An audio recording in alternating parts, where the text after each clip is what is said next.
سر الحياة مو بالماي، سر الحياة بالقيمة. واليوم احنا بالكرادة بساحة كهرمانة يوم خان قيمة بصف دجاج كهرمانة. اليوم قررت اساعد الشيف واصب وياه قيمة. طبعا الحكاكة قال نخليها بالاخير فوق القيمة.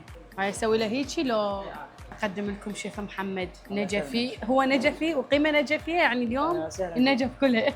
هلا عظامة، مثل ما قاعد تشوفون اليوم قيمة. أول مرة أصور قيمة، أدري بكم راح تحبون هذا الفيديو لأنه ما راح أقدر آكل بإيدي، يعني القيمة ما تنأكل بالإيد. طبعاً الشيف قال إنه أول شيء يخلون تمن بعدين قيمة بعدين الحكاكة. شوفوا شلون تعرفوها قيمة نجفية مضبوطة. وش صايرة كأنها علج، تحسوها عبالك جبن موتزاريلا مو قيمة.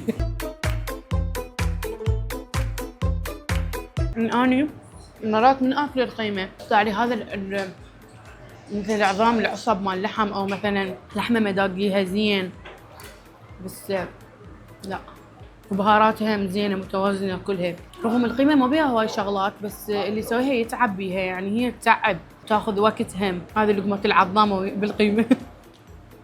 هذه لقمه الكريسبي. بعبع هاي اللحمه تموت، راح اختنق. لحم عراقي 100%. بس تقولوا لي القيمة بيا لحم تنطبخ.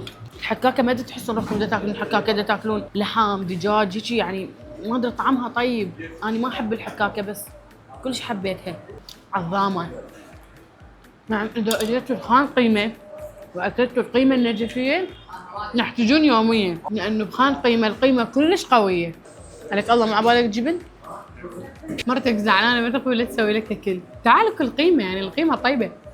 لا حتى اذا مرتك زعلانه وجيت اكلت هنا ما راح تحس بالغربه، هنا الموظفين كلهم لطيفين تحس روحك قاعد بالهول. يلا كافي روح. انا في القيمه براح تشترد مني، حتى على القيمه لاحقني.